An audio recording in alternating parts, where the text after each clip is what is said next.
ఎంప్లాయీస్కి బేసిక్గా బాగానే ఉంది. కాకపోతే ఏంటంటే ఒక బెంగ ఉంటుంది. అయినా మేజర్గా సూర్యుడి వలన మనకు వచ్చే లాభాలు ఏమిటి అంటే మనకి యాన్సిస్ట్రల్ ప్రాపర్టీ అన్నది మనకి రావచ్చు.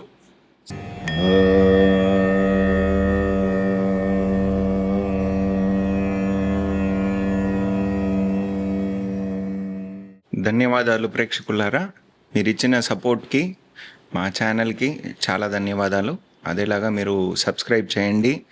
మీకు కావాల్సిన విషయం ఏదైనా ఉంటే నా ద్వారా మీకు నేను చెప్పాలి అనుకుంటే మీరు ఏ టాపిక్ కావాలి, దేని పరంగా మనం మాట్లాడాలి అనుకుంటే అవన్నీ మీరు కమెంట్స్లో రాయండి. దాని తగ్గట్టు మనం నెలలో ఆఖరి సండే దీనికోసం డెడికేటెడ్గా మనం చేస్తాం. అదేలాగా మీకు వేరే ఏదైనా టాపిక్స్ యాడ్ చేయాలి, ఈ ఛానల్ని మనం ఇంకా ఇంప్రూవ్ చేయాలి అనుకుంటే మీరు చెప్పండి, దాని తగ్గట్టు చేస్తాం. ధన్యవాదాలు. నమస్కారం ప్రేక్షకులారా, చాలా రోజుల తర్వాత మిమ్మల్ని కలవడానికి చాలా ఆనందంగా ఉంది. ఇప్పుడు మనం చైత్ర మాసం, అది మనం ఏప్రిల్ 15th నుంచి మే 15th వరకు ఉన్న రాశి ఫలితాలు మనం చూద్దాం. ఫస్ట్ మనకి మేషరాశి వాళ్ళకి ఎట్లా ఉంది గ్రహచారం అంటే, మనకి సూర్యుడేమో ఆల్రెడీ మేషరాశిలో ఉంటారు కాబట్టి అది మనకి చైత్ర మాసం, ఇది మనకి మేష మాసం అని కూడా చెప్పొచ్చు.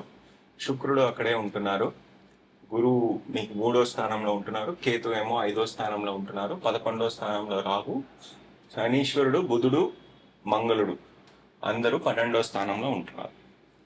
మీ రాశ్యాధిపతి అయిన మంగళుడు చాలా ఇంపార్టెంట్. మీకు ఆల్రెడీ మీకు ఇంతకు ముందర వీడియోలో మనం మాట్లాడాం, మంగళుడు ఎంత ప్రభావశాలి అయిన ఒక గ్రహం, ఎంత ఇంపాక్ట్ చేస్తారు ఈ సంవత్సరంలో అన్నది ఒకటి మనం ఆల్రెడీ చేసాం. అదేలాగా మనకి తెలుసు, మేషరాశి అనేది రాహు ఒక ఫుల్ కంట్రోల్లో ఉంది. భరణి నక్షత్రాన్ని వదిలేసి అశ్విని నక్షత్రం, కృత్తికా నక్షత్రం రెండు రాహు ఒక కంట్రోల్లో ఉంది. అదేలాగా శనీశ్వరుడు మీకు 12వ స్థానంలో ఉన్నారు. 7.5 సాటర్న్ అనేది మీకు స్టార్ట్ అయ్యింది, వెళ్తానే ఉంది. మనకి జూన్ 2027 వరకు ఈ ప్రభావం శనీశ్వరుడు 12వ స్థానంలో ఉంటూ చేస్తూనే ఉంటారు. కాబట్టి ఈ నెల మనం చూస్తే మంగళుడేమో 12వ స్థానంలో, మీ రాశికి 12వ స్థానంలో ఉన్నారు కాబట్టి, అది శనీశ్వరుడితో పాటు ఉన్నారు కాబట్టి మ్యాక్సిమం రెస్పాన్సిబిలిటీ, స్ట్రెంగ్త్ అనేది మీ రాశిది సూర్యుడి దగ్గరే ఉంది. సూర్యుడే మీకు మంచి ఫలితాలు ఇచ్చే ఒక గ్రహంగా ఉంది. సూర్యుడు మీకు 5వ స్థానాధిపతి. అదేలాగా ఆయన మీ రాశిలో కూర్చున్నారు కాబట్టి, శుక్రుడితో పాటు కూర్చున్నారు కాబట్టి, శుక్రుడు మీకు కుటుంబ స్థానాధిపతి, 7వ స్థానాధిపతి కూడా. కాబట్టి మనకి ఒక శుభకార్యం చేసే ఒక ఎక్స్పెండిచర్ అన్నది ఈ నెలలో మనం ఎక్స్పెక్ట్ చేయొచ్చు. సూర్యుడు బలంగా ఉన్నారు అంటే సూర్యుడు ఒక పాజిటివ్ రిజల్ట్ అన్నది ఒక టైం పీరియడ్లో వస్తుంది. నెల ప్రారంభంలో నుంచే మనకి అది వచ్చే అవకాశం కొద్దిగా తక్కువ. మనకి 28వ తారీఖు నుంచి 15వ తారీఖు మే వరకు ఉన్న టైం పీరియడ్లో బెస్ట్ రిజల్ట్ మనకి సూర్యుడి దగ్గర నుంచి వచ్చే రిజల్ట్స్ మనకి రావచ్చు. మేజర్గా సూర్యుడి వలన మనకు వచ్చే లాభాలు ఏమిటి అంటే మనకి యాన్సిస్ట్రల్ ప్రాపర్టీ అన్నది మనకి రావచ్చు. స్పెక్యులేటివ్ లాస్ కాకుండా మనం తప్పించుకోవచ్చు. అదేలాగా మనకి బేసిక్ హెల్త్ అన్నది మనది ఇంప్రూవ్ అవుతుంది. ఇది మనకి సూర్యుడి వలన వచ్చే ఒక ఇంపార్టెంట్ అయిన విషయం. సరే, అయితే మంగళుడు రిజల్ట్ ఎప్పుడు ఇస్తారు అంటే 11/5 తర్వాత ఎప్పుడు మంగళుడు మనకి రాశి లోపలికి వచ్చేస్తారో అప్పుడు మనకి రిజల్ట్ ఇవ్వడం ప్రారంభిస్తుంది. మంగళుడు వల్ల వచ్చే రిజల్ట్స్ ఏమిటి అని చూస్తే, మంగళుడు మనకి 12వ స్థానంలో ఉన్నంత వరకు అన్ఎక్స్పెక్టెడ్ ఎక్స్పెండిచర్ అనేది మనకి ఉంటానే ఉంటుంది. అదేలాగా మనకి మెంటల్ స్ట్రెంగ్త్ అన్నది ఇటు అటుగా ఉంటుంది. అంటే ఏమని చెప్పాలంటే, బెంగ, సింపుల్గా చెప్పాలంటే ఒక బెంగ మన వెనకాల ఉంటానే ఉంటుంది. ఇది ఒక పాయింట్. మంగళుడు మనకి రాశి లోపలికి 11/5కి వచ్చిన తర్వాత 19నేమో ఈయన వెళ్ళిపోతున్నాడు, శుక్రుడు వెళ్ళిపోతున్నాడు 2వ స్థానానికి. సో ఇప్పుడు మనకి మంగళుడు ఉత్తరప్రోష్ఠపద నక్షత్రంలో ఉన్నంత వరకు మీకు 7వ స్థానమైన తులారాశిని ఇన్ఫ్లుయెన్స్ చేస్తారు. అదేమో 14/4 నుంచి 24/4 వరకు ఉన్నంత టైం పీరియడ్లో మనకి పెళ్ళి కుదిరే అవకాశం, బిజినెస్ పార్ట్నర్షిప్ అయ్యే అవకాశం, ఇటువంటి విషయాలు మనకి జరుగుతుంది. 5వ స్థానాధిపతి అయిన సూర్యుడు మీ లగ్నంలోనే ఉన్నారు, మీరు రాశిలోనే ఉన్నారు కాబట్టి శుభకార్యాలు అన్నది 100% మనం ఈ నెలలో ఎక్స్పెక్ట్ చేయొచ్చు. శుక్రుడు సూర్యుడు కలిసి ఉండే ఒక సమయం కాబట్టి కొద్దిగా కంటి ప్రాబ్లమ్స్ ఏదైనా రావచ్చు. అదేలాగా దానికి తగ్గట్టు మనకి రెమెడీ ఏముందో అది కూడా మనకి వస్తుంది, అది మనం చేసుకోవచ్చు. ఎప్పుడల్లా చంద్రుడు మనకి 11/5 తర్వాత మేషరాశిలో వస్తారో అప్పుడల్లా మనకి ఒక లాభకరమైన విషయాన్ని చంద్రుడు మంగళుడు కలిసి మనకి ఇచ్చే ఒక అవకాశం చాలా బాగుంది. అదేలాగా మంగళుడేమో మనకి అశ్విని నక్షత్రం వరకే వెళ్తున్నారు ఈ నెల. సో మనకి పెద్ద ఎక్స్పాండెడ్ స్కోప్ అన్నది మనకి లేదు. అశ్విని నక్షత్రం కూడా కేతువు ఒక కంట్రోల్లోనే ఉంది. కాకపోతే ఏంటంటే ఇక్కడ శనీశ్వరుడు ఒక కంట్రోల్ నుంచి ఇక్కడికి వచ్చిన తర్వాత చాలా విషయాలు పాజిటివ్గా జరిగే అవకాశం ఉంది.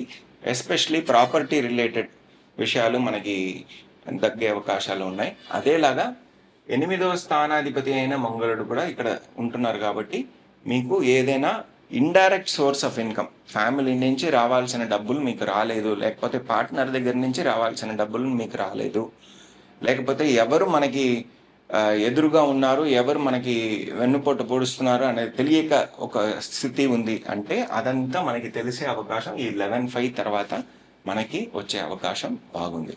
అదేలాగా మంగళుడు అక్కడికి వచ్చిన తర్వాత మన ఆరోగ్యం కూడా బెటర్ అవుతుంది.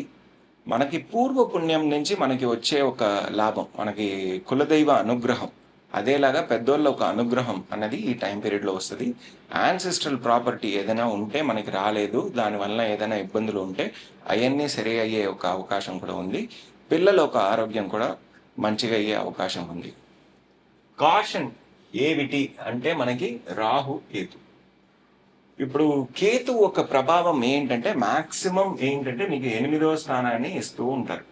ఆయనేమో మీకు వృశ్చిక రాశి ఒక ప్రాబ్లాన్ని రిఫ్లెక్ట్ చేస్తూ ఉంటున్నారు. ఏదో ఒక ప్రాబ్లం ఉంది ఏమిటి అన్నది తెలియని ఒక స్థితి, ఎందుకంటే డైరెక్ట్గా మన కంటికి తెలిసే ఒక ఎదుర్పు కాదు కాబట్టి ఇది ఒక ప్రాబ్లం ఆయన రిఫ్లెక్ట్ చేస్తూనే ఉంటారు. దానికి తీరు ఏమిటి అంటే మనం కులదైవాన్ని అనుగ్రహం మనం తీసుకోవాలి. అదేలాగా దుర్గమ్మ ఒక ఆశీర్వాదం మనం తీసుకోవాలి. అదేలాగా పితృకార్యాలు ఏదైనా మనం విడిచిపెట్టామంటే అదంతా చేసుకోవాలి. ఇది చేసుకుంటే మనకి మంచి రిజల్ట్స్ వస్తాయి. 11వ స్థానంలో రాహు తన సారంలోనే శతభిషక్ నక్షత్రంలో ఉన్నంత వరకు కొద్దిగా స్పెక్యులేషన్ చేయకుండా ఉండడం మంచిది, అది చాలా ఇంపార్టెంట్. అదేలాగా పెద్దోళ్ళ ఒక ఆరోగ్యం అన్నది మనం చూసుకోవాలి. వాళ్ళకి కొద్దిగా సపోర్టివ్గా ఉండడం, వాళ్ళు చెప్పే విషయాలు మనం వినడం, ఇటువంటి విషయాలు మనం చేసుకుంటే మంచిది. అదేలాగా లాభాలు ఏమేమి రావాలో దాంట్లో అబ్స్టకల్ లేకుండా రావాలి అంటే ఇది చాలా ఇంపార్టెంట్ మనకి ఈ సమయంలో. 10వ స్థానాధిపతి అయిన శనీశ్వరుడు మీకు 12వ స్థానంలో మంగళుడితో పాటు ఉంటున్నారు 11/5 వరకు. అదేలాగా బుధుడు కూడా ఉన్నాడు మీకు 6వ స్థానాధిపతి, అదేలాగా మీకు 3వ స్థానాధిపతి.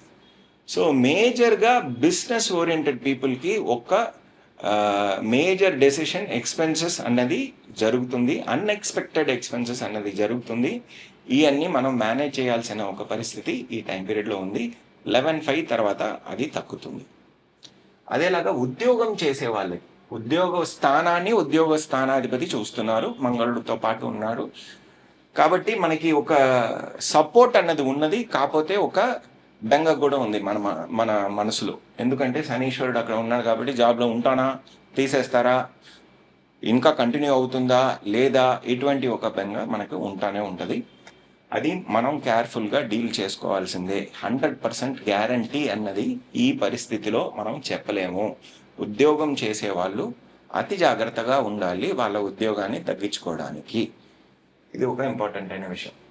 ఇది అనమాట మనకి బేసిక్గా మేషరాశి వాళ్ళ గురించి మనం చెప్పేది. 19వ తారీఖు తర్వాత శుక్రుడు వల్ల వచ్చే ఒక మంచి విషయాలు ఏమిటి అంటే మనకి 9వ స్థానం అన్న భాగ్యస్థానం అన్నది ఓపెన్ అప్ అయిపోతుంది. ఎవరెవరికి శుక్ర దశ అన్నది జరుగుతుందో, బేసిక్గా మేష లగ్నం అనుకోండి, మీకు శుక్ర దశ జరుగుతుంది అంటే వాళ్ళకి ఈ 9వ స్థానం భాగ్యస్థానం అన్నది ఓపెన్ అప్ అవుతుంది, ఒక రికగ్నిషన్ అన్నది దొరుకుతుంది. ఫండ్ ఫ్లో అన్నది ఇంప్రూవ్ అవుతుంది, యాన్సెస్ట్రల్ ప్రాపర్టీ ఏదైనా రావాలంటే అదంతా వస్తుంది, పెళ్ళి కుదురుతుంది, ఇంట్లో ఉన్నటువంటి ఒక బేసిక్ అట్మాస్ఫియర్ అని చెప్తాం కదా, అదంతా మంచిగా ఉంటుంది, మంచి సుహృతంగా ఉంటుంది. సో ఇవన్నీ విషయాలు మనకి మేషరాశి వాళ్ళకి మనం ఎక్స్పెక్ట్ చేయొచ్చు ఈ నెలలో.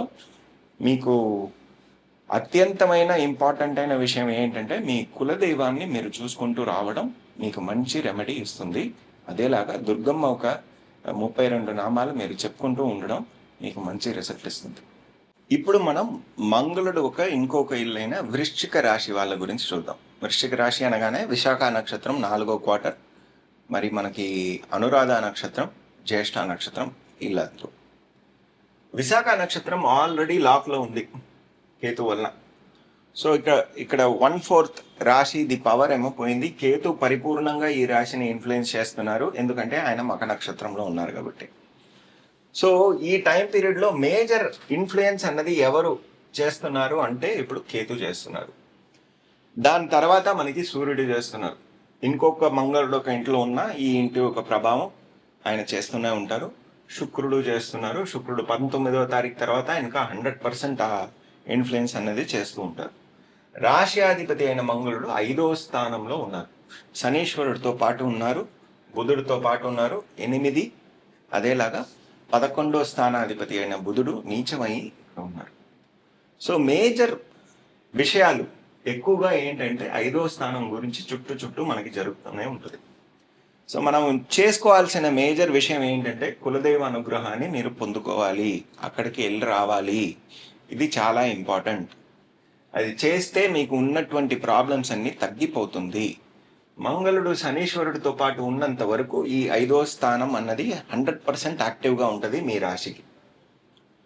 సో ఇంజనీరింగ్ ఫీల్డ్లో ఉన్న వాళ్ళు ఎవరైనా సరే, ఏ ఇంజనీరింగ్ ఫీల్డ్లో ఉన్న వాళ్ళందరికీ ఇది ఒక మూవింగ్ మూమెంట్గా ఉంటుంది. ఎంతవరకు బుధుడు అక్కడ ఉంటారో 30వ తారీఖు వరకు, ఏప్రిల్ 30వ తారీఖు వరకు బుధుడు అక్కడ ఉన్నంత వరకు మనకి కొద్దిగా ఇబ్బందులు అటు ఇటు ఉంటాయి.